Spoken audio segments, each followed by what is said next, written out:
Joining me on the phone right now, GOP political strategist, co-founder of MustReadTexas.com, Matt Mackowiak. Matt, good morning. How are you?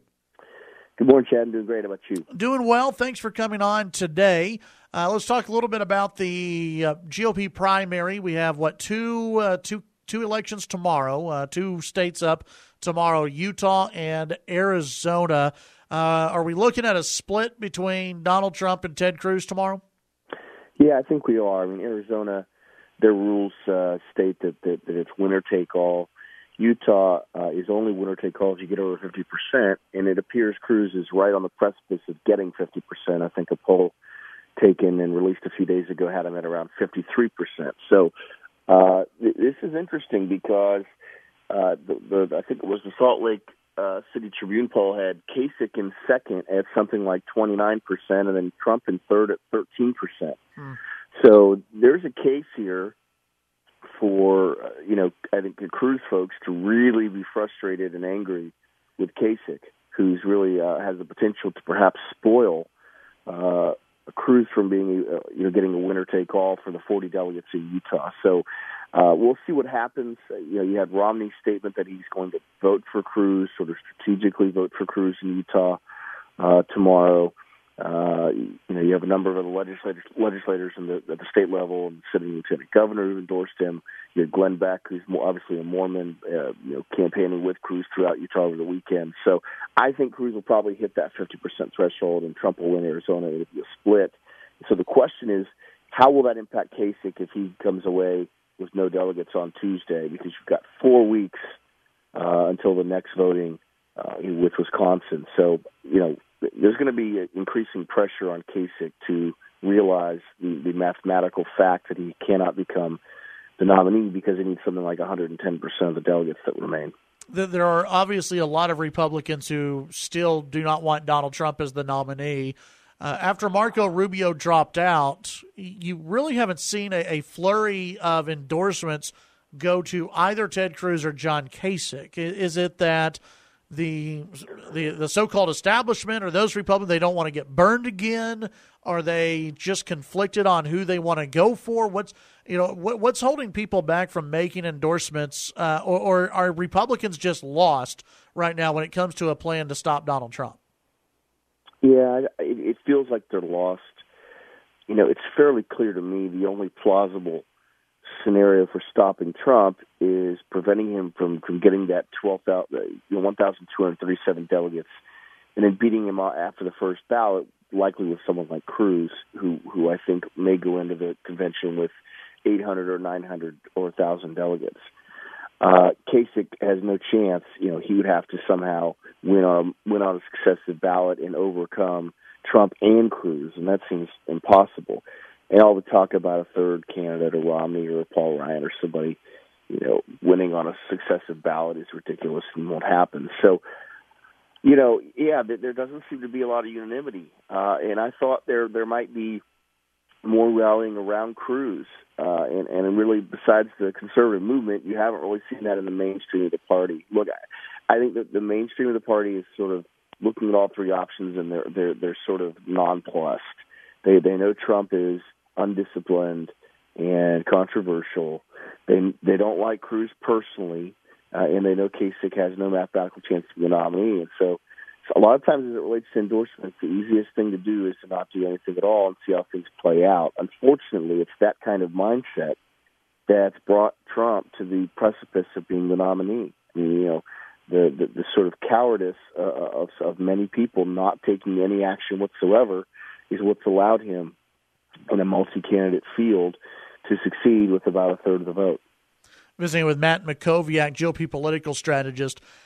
There's been a lot of chatter among some that John Kasich is playing for VP right now, that he knows he really has no shot at becoming president unless the convention just goes into major conflict. He's got no shot at becoming president. If he stays in this thing, and obviously it's going to hurt Cruz a little bit, is he aiming, in your mind, to become Trump's VP? Boy, it looks that way. And the reason I say that is Kasich refused to debate Ted Cruz one-on-one I think today actually is going to be tonight in Salt Lake City on Fox News. Trump pulled out of that debate because he said he scheduled the AIPAC speech that night. He obviously doesn't want to debate Cruz, doesn't want to be forced to defend his record and really be forced to offer substance. But what rings hollow about Kasich is he's been whining for the last 6 or 7 or 8 months that he hasn't gotten enough attention from the media and from voters. And now that he's one of the 3 finalists, he's given a chance to appear on Fox News nationally the night before Utah votes, where he's been campaigning, to an audience of millions of people with just him and Ted Cruz, and he declines to participate if Donald Trump isn't there.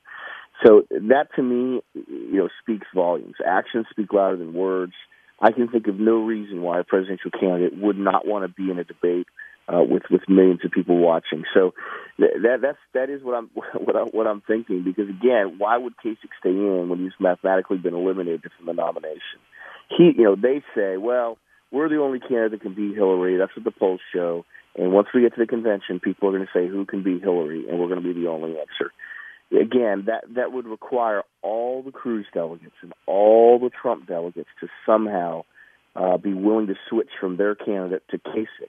And that's not going to happen. Kasich supporters are generally moderate Republicans, that don't like conservatism and don't like a lot of the issues. And so that's not what's going to happen. There's going to be a knockdown, drag-out fight between Cruz delegates and Trump delegates, and one side will win and one side will lose. And Kasich won't be a part of that unless Cruz needs his delegates and somehow you get a Cruz-Kasich ticket.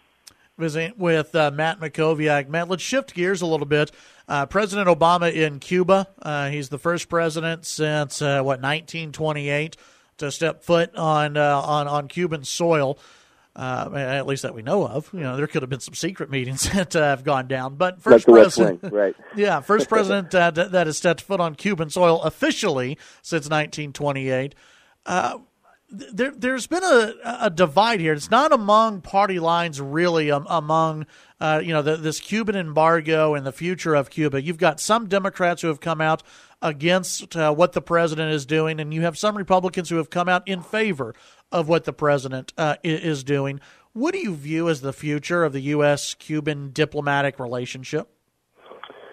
It's a good question, and I think what's so concerning about what the White House has done here is it's clear this is another play for his legacy. All they do every day over there is think about what can we do that would be historic. Well, the Iran deal, that'd be historic. Well, the Paris climate, talks, that'd be historic. Well, opening up Cuba, that'd be historic. They don't really, I think, weigh the pluses and the minuses. And in this case, we've gotten almost nothing for opening up Cuba. Almost nothing whatsoever. And so you have dissidents that have been jailed, including another 50 or so that were jailed literally as Air Force One was in the air. That was meant to embarrass the White House. You have, the Cuban refugee community, exile community, mostly in Florida, that hates the Castro regime and has been fighting them for literally decades. And they see, the administration soften against Cuba, not because their behavior has improved, not because a deal has been negotiated, but as a way of trying to sort of liberalize the country over a period of time. Now, look, if the argument is, well, let's try to inject some economic freedom and some economic principles into Cuba before the Castros die, so that we're not reacting to it and we're actually getting ahead of that. That's an interesting strategic approach, because no one really knows what happens when Raul Castro dies, and I believe he's either 84 or 86 years old. He's fairly old. Yeah. But again, you've got to get something for these negotiations, and this is an unnecessary step for the president to go to Cuba. Vice President or Secretary Kerry or somebody like that might have been appropriate, but we haven't gotten anything to warrant President Obama going to Cuba. Again, this is another legacy move of him trying to do something that's, quote, historic. Visiting with Matt Mackowiak. Matt, what can folks find on your website, mustreadtexas.com? Yeah, 2 things. One, there's a San Antonio Express News story pouring cold water on the Rick Perry third-party independent, presidential bid story. Jeff Miller, his campaign manager on the presidential race, sort of poured cold water on that yesterday, so that story's up there. And then Peggy Fekak, also of the San Antonio Express News, has a column about the approach that women, I think, will take with Democrats in fighting a Trump nomination, sort of making him appear to be anti-woman. Those are two good reads on our website, mustreadtexas.com, where you can find the top news, opinion, and blog items from around the state. All right, Matt, as always, appreciate it. Folks can follow you on Twitter at Matt Mackowiak, and we'll talk with you next week. Sounds great. Have a great week. Take care. You too. That's Matt Mackowiak. Follow him on Twitter for sure.